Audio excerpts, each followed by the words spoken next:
दोस्तों नमस्कार। आज की वीडियो में हम जानेंगे कोशिका के बारे में। कोशिका यानी कि आपके शरीर का जो सबसे छोटा इकाई होता है। आप लोग जानते हो ना, आपके शरीर का सबसे छोटा इकाई कौन सा है? कोशिका। ठीक है, तो उसके बारे में हम आज बात करने वाले हैं, जो कि आपके चाहे बात करें 9th से लेके 12, ठीक है, किसी भी क्लास की बात करो आप, ठीक है, उसमें कोशिका सबसे महत्वपूर्ण भूमिका निभाता है। ठीक है, हर मतलब वो जो क्लास है इसमें सब में कोशिका कहीं ना कहीं आपको दिख जाता है। कहीं छोटे स्तर पे होता है, कहीं बड़े स्तर पे होता है। 9th में आप थोड़ा सा पढ़ोगे, ठीक है, लेकिन इंटर में इसको आप बहुत विस्तार से आपको पढ़ना पड़ेगा अगर आप बायोलॉजी लेते हो तो। ठीक है दोस्तों, तो बायोलॉजी के चैप्टर कोशिका के बारे में, ठीक है, एक बहुत बड़ा चैप्टर है, इसका खुद का अपना पूरा चैप्टर है और इसके बारे में हम जानेंगे। ठीक है, तो आज केवल सामान्य परिचय इसका, कैसे इसकी किसने खोज की और बाकी इसके बारे में, इसके पार्ट कौन कौन से होते हैं, ये सब जानेंगे। ठीक है, तो आज की जो वीडियो है बहुत ज़्यादा इंपॉर्टेंट है। ठीक है, आज की जो मेरी क्लास है, ये पहली क्लास है, मेरी पहली वीडियो है, तो आप मुझसे ये सवाल करेंगे कि आप मेरी वीडियो को क्यों देखें। ठीक है, आप मुझसे सवाल करोगे ना कि यार मेरी वीडियो को क्यों देखो, क्योंकि आपको यूट्यूब पे बहुत से ऐसे वीडियोस मिल जाते हैं जिसपे आपको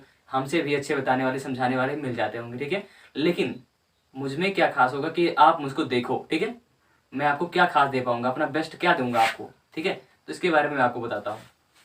दोस्तों सबसे पहले तो मैं आपका सर या टीचर नहीं हूँ। ठीक है, मैं आपका अपना फ्रेंड हूँ, आपका क्लासमेट हूँ। ठीक है, आप जैसे अपने क्लासमेट से बिहेव करते हो ना, वैसे मुझसे बिहेव कर सकते हो। बस थोड़ा मस्ती कम कीजिएगा और कमेंट में थोड़ा पॉजिटिव कमेंट दीजिएगा। ठीक है, ज़्यादा मस्ती मत कीजिएगा। और जो भी आपको डाउट हो, जैसे अपने क्लासमेट से शेयर करते हो ना, जैसे मान लो क्लास में आप बैठे हो और टीचर आपको आता है पढ़ा के ही चला जाता है। ठीक है, आपको कोई पॉइंट ऐसा पॉइंट है जो समझ में नहीं आता, तो क्या करते हो आप? सिंपली अपने जो क्लासमेट है उससे डिस्कस करते हो, जो आपका फ्रेंड है उससे डिस्कस करते हो ना कि भाई ये कैसे होगा। ठीक है, वैसे ही आप मुझसे कर सकते हो। ठीक है, मैं भी अभी स्कूल लाइफ, कॉलेज लाइफ में हूँ। ठीक है, मैं भी पढ़ाई करता हूँ आपके तरीके से, लेकिन आपको जो पॉइंट समझ में नहीं आता, मैं उसको सॉल्व करने का पूरा प्रयास करूंगा। ठीक है, और इसलिए आप मेरे वीडियोस को देखें। ठीक है, मैं आपका टीचर या सर नहीं हूँ। ठीक है, आप मुझसे एकदम खुल के बात कर सकते हो कि ये मुझे समझ में नहीं आया, चाहे टॉपिक बहुत छोटा सा हो, लेकिन और ऐसा नहीं है कि सबको सब कुछ समझ में आता है। ठीक है, हर कोई ऑलराउंडर नहीं होता है। ठीक है, तो जो आपको समझ में नहीं आएगा आप हमको कमेंट करके पूछ सकते हो। ठीक है, लेकिन कमेंट करने के लिए सबसे पहले आपको चैनल को सब्सक्राइब करना होगा और बेल आइकन को दबा लीजिएगा, ऑल पे सेलेक्ट कर लीजिएगा, ताकि जो हमारे वीडियोस की नोटिफिकेशन है ना, सबसे पहले आप तक पहुंचे और आप सबसे अधिक ज्ञान प्राप्त कर सको। ठीक है दोस्तों, तो अगर आपको अच्छा लगता है, वीडियोस अच्छे लगते हैं, तो आप भाई चैनल को शेयर भी कीजिएगा। ठीक है, ताकि हमारी थोड़ी हेल्प होगी और हम थोड़ा ग्रो कर पाएंगे। एक है खान सर, आप में से 98% उनको जानते होंगे। ठीक है दोस्तों, अगर नहीं जानते तो आप यूट्यूब पे सर्च कर सकते हो, खान जीएस रिसर्च। ठीक है, तो ये काफ़ी मतलब इनके ज़्यादा फॉलोअर्स हैं, लगभग 15 मिलियन के आसपास पहुंचने वाले हैं। ठीक है, तो ये क्या कहते हैं भाई, ये हमारे कह सकते हो आप, इन्होंने हमको रास्ता दिखाया कह सकते हो, या फिर इनसे ज़्यादा ज्ञान ज्ञान जो है मैंने प्राप्त किया।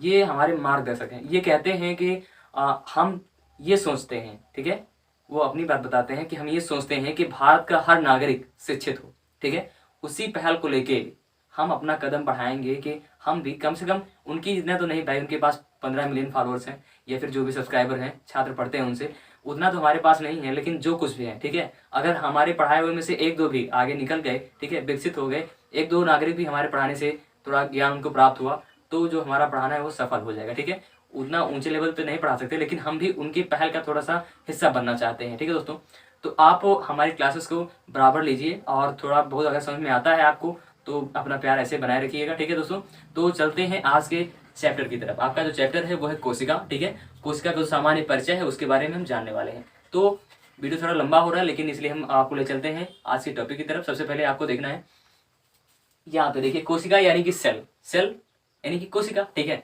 जिसे हम इंग्लिश में क्या कहते हैं? सेल, और हिंदी में कहते हैं कोशिका। अब कोई आपसे पूछे कि कोशिका होता क्या है, ठीक है, ये सिंपल सवाल है भाई कि कोशिका होता क्या है, तो आपको बताना है कि कोशिका, देखिए यहाँ पे गलती क्या करते हैं कुछ लोग। अगर आपसे किसी ने सवाल पूछा कि कोशिका क्या है, तो वहां पे कुछ लोग बता देते हैं कि कोशिका शरीर का सबसे छोटा अंग है। नहीं, ये एकदम गलत है। ठीक है, अंग और कह सकते हो पार्ट में, और जो आपका सबसे छोटा इकाई है, इसमें बहुत अंतर होता है। जो सेल होता है, कोशिका, इसका सिंपल परिभाषा इस तरीके से होगा कि कोशिका हमारे शरीर का सबसे छोटा इकाई है। ठीक है, इकाई होता है। ठीक है, और अंग, इसको मैं अभी आपको समझाऊंगा विस्तार से, अंग और इकाई में क्या अंतर है। उसके पहले हम जान लेते हैं इसकी खोज और इसके बारे में। ठीक है, सबसे पहले कोशिका यानी कि सेल, इसका परिचय मैंने बताया आपको कि कोशिका जो है ये शरीर का सबसे छोटा इकाई है। उसके बाद इसका नाम जो है, वैज्ञानिक नाम जिसे कहते हो, इसको कहते हैं साइटो। ठीक है, CYTO, साइटो। और इसका जब अध्ययन करते हैं, जैसे आप बायोलॉजी को पढ़ते हो ना, या फिर जीव विज्ञान को पढ़ते हो, बायो पढ़ते हो, तो आपका कहते हो उसको बायोलॉजी। ठीक है, उसका अध्ययन क्या कहलाता है? बायोलॉजी। ठीक है, ऐसे ही इसका अध्ययन करेंगे, जब हम कोशिका के बारे में विस्तार पूर्वक अध्ययन करेंगे उसे कहेंगे साइटोलॉजी, ठीक है। उसके बाद आपका आता है जनक। भाई अभी कोशिका अगर मिला, ठीक है, किसी ने जाना ही होगा ना कि ये कहाँ रहता है, क्या कैसे क्या है, ठीक है। इसके जनक थे वो हैं, या खोजकर्ता कह सकते हो, रॉबर्ट हुक, ठीक है। रॉबर्ट हुक जी ने कोशिका की खोज की। और यहाँ पे एक पॉइंट है भाई कि कोशिका तो इन्होंने खोजी थी, लेकिन इन्होंने जीवित कोशिका नहीं खोजी, इन्होंने मृत कोशिका खोजी। जो इन्होंने कोशिका खोजा वो मृत था। तो ये अलग पॉइंट है भाई कि उन्होंने जीवित कोशिका खोजी या मृत कोशिका खोजी, ठीक है। तो यहाँ पे जनक तो यही माने जाएंगे, कोशिका इन्होंने खोजा तो माने जाएंगे यही, तो इनका नाम है रॉबर्ट हुक, ठीक है। उसके बाद आता है जीवित कोशिका। अब भाई यहाँ ये भी तो बात होगी ना कि जैसे जीवित कोशिका किसने खोजा, मृत तो खोज लिया, लेकिन जीवित किसने खोजा। तो यहाँ पे आपका आंसर होगा एंटोनी वान लीeuwenhoek, एंटोनी वान लीeuwenhoek, ठीक है। नाम थोड़ा सा कठिन है, लेकिन आप इसको एक बार दो बार पढ़ोगे ना तो आपको ऑटोमेटिकली याद हो जाएगा, ठीक है दोस्तों। उसके बाद आता है सिद्धांत। सबसे पहले आप जानो सिद्धांत क्या होता है। थोड़ा भारी वर्ड लग रहा है, ठीक है, थोड़ा डिफिकल्ट लग रहा है, लेकिन सिद्धांत बहुत सिंपल चीज है। ये किसने बताया कि आपका जो शरीर है वो कोशिकाओं से मिलकर बना है, ये होता है सिद्धांत, ठीक है। किसी के बारे में पूरा अध्ययन बताना कि इसका क्या कार्य है, ठीक है, वही आपका सिद्धांत कहलाता है। तो जैसे यहाँ पे किसने सिद्धांत दिया कि आपका शरीर जो है कोशिकाओं से मिलकर बना है, ठीक है। तो यहाँ पे होगा स्लाइडेन स्वान। स्लाइडेन स्वान ने आपको बताया कि जो कोशिकाओं से मिलकर आपका शरीर बना है, ठीक है, या कोशिका के बारे में उन्हें विस्तार पूर्वक कुछ ज्ञान की बातें बताई, ठीक है दोस्तों। ये हो गया आपका इधर का पार्ट, ठीक है। अब आते हैं हम इधर, यहाँ पे आप देख सकते हो लिखा है सभी जीवों में। यहाँ पे हम बात करेंगे सभी जीवों में छोटी बड़ी लंबी, ठीक है, ऐसे बारे मतलब जो कोशिकाएं होती है ना, कौन सी सबसे बड़ी होती है, किसमें सबसे छोटी होती है, इसके बारे में हम जानेंगे। तो यहाँ पे सबसे बड़ी, तो सबसे पहले सबसे बड़ी कोशिका, ठीक है, ये सभी जीवों में यानी जितने जीव पृथ्वी पर पाए जाते हैं इनमें सबसे बड़ी जो कोशिका होती है वो किसमें पाई जाती है, तो वो होता है शुतुरमुर्ग का अंडा। आपने शुतुरमुर्ग के अंडे के बारे में काफी पढ़ा होगा, शुतुरमुर्ग के बारे में पढ़ा होगा। और शुतुरमुर्ग काफी ज्यादा तेज दौड़ता है, ये उड़ नहीं सकता, ठीक है, ये दौड़ने वाला पक्षी है और अपने पैरों से मार के किसी की जान ले सकता है, इतना इसके मजबूत पैर होते हैं। और इसका जो अंडा होता है लगभग 4 किलो का होता है, इसको लगभग उबलने में 4 घंटे का वक्त लगता है, ठीक है। तो इसका जो अंडा होता है, इसका जो कोशिका होती है, ठीक है, अंडे की कोशिका जो है वो सबसे बड़ी कोशिका है। तो इसका आंसर क्या होगा कि शुतुरमुर्ग के अंडे का सबसे बड़ा जो कोशिका होता है ये सबसे बड़ा होता है, ठीक है। अब यहाँ बात आती है छोटे की, हमने बात की बड़े की, छोटे की बात करेंगे, ठीक है। तो यहाँ पे इसका आंसर होगा माइकोप्लाज्मा। देखिए हम आपको बताते हैं माइकोप्लाज्मा के बारे में। माइकोप्लाज्मा क्या होता है, देखिए एक ये यूनिसेलुलर, ठीक है, एक कोशिकीय जीव है। इसमें जिसका शरीर है केवल एक कोशिका से मिलकर बना है, ठीक है। जो हमारा शरीर है इसमें अरबों खरबों मतलब कह सकते हो अनगिनत, ठीक है, अनगिनत कोशिकाएं हैं, ठीक है। लेकिन जो माइकोप्लाज्मा है इसमें केवल एक ही कोशिका पाई जाती है, ठीक है दोस्तों। इसमें केवल एक कोशिका पाई जाती है और इसकी कोशिका सभी जीवों में सबसे छोटी कोशिका है, ठीक है। अब बात करेंगे हम मानव में, ठीक है। तो मानव में सबसे छोटी कोशिका और सबसे बड़ी कोशिका कौन सी होती है, तो यहाँ पे आप देख सकते हो मानव में सबसे बड़ी कोशिका है अंडाणु, ठीक है। अंडाणु यानी कि जो लेडीज का अंडाणु होता है वो जिसे कहते हैं, वो होता है मानव में सबसे बड़ी कोशिका। और सबसे छोटी कोशिका जो होती है वो होता है पुरुष का शुक्राणु, जिसे अस्पर्म कहते हैं, ठीक है दोस्तों। ये होता है मानव में सबसे छोटी बड़ी। इसके बाद हम बात करेंगे जो विभाजन रहित और किसमें विभाजन सबसे तेज होता है मानव में, इसके बारे में हम पढ़ेंगे। दोस्तों हमने अभी जाना सबसे बड़ी कोशिका सबसे छोटी कोशिका के बारे में, ठीक है। तो उसके बाद हम जानेंगे अब मानव में सबसे लंबी कोशिका, सबसे तेज विभाजन और सबसे विभाजन रहित कह सकते हो या फिर सबसे कम विभाजन होने वाली जो कोशिकाएं होती हैं ये कौन सी होती है, कहाँ पाई जाती हैं, इसके बारे में हम जानेंगे विस्तार से, ठीक है। तो चलते हैं आज के नेक्स्ट टॉपिक की तरफ। सबसे पहले आप यहाँ लिखोगे लंबी कोशिका, ठीक है। मानव में सबसे लंबी कोशिका कौन सी है, तो मानव में सबसे लंबी कोशिका है न्यूरॉन। कौन सी है, न्यूरॉन। ये कहाँ पाई जाती है, आपके मस्तिष्क यानी कि दिमाग में, ठीक है दोस्तों। आपके जो दिमाग बना होता है ये कौन सी कोशिकाओं से बना होता है, न्यूरॉन। यहाँ पे क्वेश्चन ये बन जाता है, ठीक है, कि आपका जो दिमाग होता है, ठीक है, मस्तिष्क, इसमें कौन सी कोशिकाएं होती हैं, तो इसमें होती है न्यूरॉन, ठीक है। न्यूरॉन जो है ये विभाजन रहित कोशिका है, आगे आप पढ़ोगे, ठीक है। तो यहाँ हमने बात की सबसे लंबी, तो न्यूरॉन, ठीक है। उसके बाद आपका आता है सबसे तेज विभाजन, ठीक है, सबसे तेज विभाजन यानी कि ऐसा पार्ट जहाँ पे अगर घाव हो जाता है तो सबसे जल्दी अपने आप को रिकवर कर लेता है, ठीक है दोस्तों। अगर आपका हाथ मान लो कहीं कट गया, ठीक है, वहां से ब्लड निकलेगा, लेकिन जिसे ब्लड रुकता है, ठीक है, आपने कुछ लगाया उस पर ब्लड रुक गया, तो आने वाले एक आध हफ्ते में आपका जो घाव है पूरी तरीके से भर जाता है और आपका जो कट था यानी जहाँ पे कटा था आपका वहां पे सही हो जाता है। क्यों होता है, क्योंकि वहां पे कोशिकाओं का विभाजन होता है, ठीक है। एक कोशिका से दो कोशिका, 2 से 4 ऐसे बनती चली जाती हैं और आपका जो स्थान खाली हो जाता है कटने के बाद वो भर जाता है, ठीक है। इसे कहते हैं कोशिका का विभाजन, ठीक है। तो ये सबसे तेज विभाजन किसमें होता है, वो होता है लीवर में, ठीक है। कहाँ होता है? लीवर में। यानी अगर आपके लीवर में कहीं पे चोट लग जाती है, घाव हो जाता है, तो यहाँ पे सबसे अधिक तेजी से घाव की पूर्ति होती है। ठीक है, अब विभाजन तो हर जगह होता है, ठीक है, केवल मस्तिष्क को छोड़ के अब सब जगह पे विभाजन कोशिकाओं का होता है। जैसे आपका हाथ भी कट जाता है, लेकिन यहाँ थोड़ा ज्यादा समय लगता है। लेकिन अगर आपका जो लीवर है ये कट जाएगा या फिर इसमें घाव आ जाएगा तो अपने आप को बहुत जल्दी ये रिकवर कर लेता है। ठीक है, उसके बाद आपका नेक्स्ट पॉइंट आता है, वो है विभाजन रहित कोशिका। ठीक है, हमने बात किया विभाजन, सबसे तेज विभाजन के बारे में। ठीक है, उसके बाद हम बात करेंगे अब विभाजन रहित कोशिका, जिसमें विभाजन एकदम होता ही ना हो। ठीक है, तो वो होता है न्यूरॉन। क्या होता है? न्यूरॉन। ठीक है दोस्तों, न्यूरॉन जो होता है ये आपके मस्तिष्क में पाया जाता है, मैंने आपको पहले ही बताया था। ठीक है, इसीलिए जब आपके सर पे, ठीक है, या आपके दिमाग पे चोट लगता है तो आपकी याददाश्त चली जाती है। ठीक है दोस्तों, क्यों होता है ऐसा? क्योंकि जो आपकी कोशिकाएं हैं या फिर आपके जो दिमाग का कह सकते हो, दिमाग जो संरचना है ये न्यूरॉन से मिलकर बना है। ठीक है, जो आपके न्यूरॉन जो है इसमें अगर क्षतिपूर्ति नहीं होती इसमें, ठीक है, आपका दिमाग जो घाव बन गया वो आप अपने आप को रिकवर नहीं कर पाता। ठीक है, इससे क्या होता है, आपका जो दिमाग है, मस्तिष्क, उसमें जो याददाश्त था, ठीक है, वो चला गया कह सकते हो, या फिर कई बार तो इंसान की मौत भी हो जाती है। तो इसलिए कहा जाता है कि भाई अगर आप राइडिंग करते हो, ठीक है, गाड़ी चलाते हो, ठीक है, तो आप हेलमेट पहनिए। बाइक अगर चलाते हो तो हेलमेट पहनिए। ठीक है, अगर आप 4 व्हीलर चलाते हो या फिर उससे बड़ी गाड़ियां चलाते हो, ठीक है, तो सीट बेल्ट का यूज कीजिए। ठीक है, तो इससे क्या होगा, आपका जो सर है वो सुरक्षित रहेगा। ठीक है, आपकी बॉडी पूरी सुरक्षित रहेगी, आप बचे रहोगे, तो आपके शरीर पे चोट लगेगा तो रिकवर हो जाएगा। लेकिन अगर आपके मस्तिष्क में अंदर न्यूरॉन्स पे चोट लगेगा, ठीक है, तो वो अपने आप को रिकवर नहीं कर पाता। इसलिए इंसान का जो कह सकते हो याददाश्त चली जाती है। ठीक है, या फिर इंसान जो है कोमा में चला जाता है, आपका दिमाग काम करना बंद कर देता है। ठीक है दोस्तों, फिर हम बात करेंगे इसके आगे अभी कि इसकी जो मेन संरचना होती है किस तरीके से होती है। अगर हम इसको समझना चाहें आसान भाषा में तो कैसे समझ सकते हैं। ठीक है, तो इसको हम आगे आपको समझाते हैं एक उदाहरण के तौर पर। ठीक है दोस्तों, तो दोस्तों हमने देखा अभी कि सबसे छोटी कोशिका, सबसे बड़ी कोशिका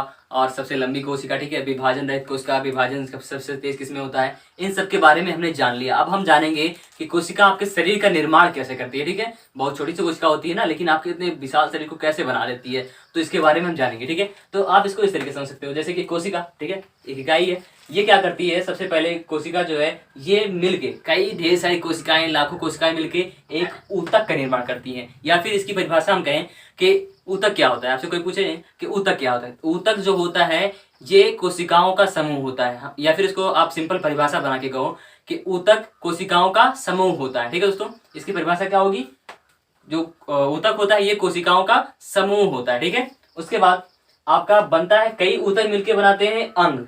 ठीक है, मैंने आपको बताया था कि कई लोग मिस्टेक करते हैं कि जो कोशिका होता है शरीर का सबसे छोटा अंग है। नहीं, सबसे पहले ये कोशिका एक सिंगल कोशिका होती है, ये कई कोशिकाएं मिलकर बनाती हैं ऊतक, और ऊतक मिलकर तब अंग बनाता है। ठीक है, जैसे कि ये उंगली मेरी जो है ये मेरे शरीर का अंग है। अब बताओ केवल ये कोशिका से मिलकर बनी है, इसमें केवल एक कोशिका नहीं है ना, इसमें कई कोशिकाओं के समूह है। ठीक है, उसके बाद ऊतक बना और कई ऊतकों से मिलकर तब मेरा एक अंग बना। ठीक है दोस्तों, तो यहाँ पे कई ऊतक यानी बहुत से कोशिकाओं के समूह है मिलकर ऊतक बनाए, और कई ऊतक के समूह मिलकर एक अंग का निर्माण करते हैं। ठीक है, मेरी उंगली में बहुत सारी कोशिकाएं हैं। ठीक है, कोशिकाओं ने मिलकर ऊतक बनाया और ऊतकों ने मिलकर मेरे एक अंग को, मेरी उंगली को बनाया। ठीक है, उसके बाद क्या होता है, बहुत से अंगों ने मिलकर एक शरीर का निर्माण किया। ठीक है, अब जैसे उंगली, ठीक है, पैर, ये सब क्या है, आपके शरीर के अंग है, इन्होंने मिलकर आपका शरीर बनाया ना। ऐसा तो है नहीं केवल उंगलियों में आपका शरीर है, भाई पूरे शरीर जो है कई अंग शरीर में ना, तो इस तरीके से आपका शरीर बनता है। ठीक है दोस्तों, इसको हम सिंपल भाषा में समझे,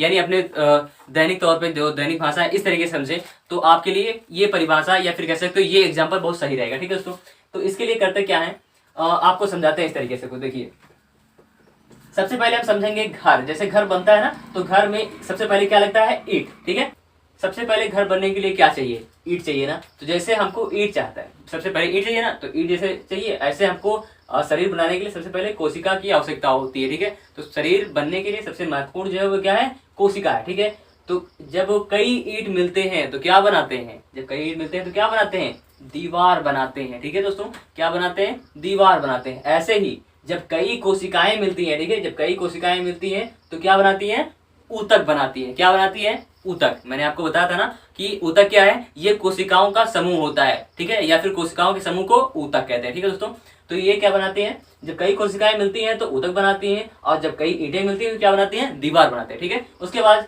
जब कई दीवार बनते हैं, मिलते हैं, जब 4 दीवार आपस में मिलते हैं तो क्या बनाते हैं, एक कमरे का निर्माण करते हैं। किसका, एक कमरे का। ठीक है, तो जब कई दीवार मिलेंगे तो क्या बनाएंगे, एक कमरे का निर्माण करेंगे, ठीक है दोस्तों।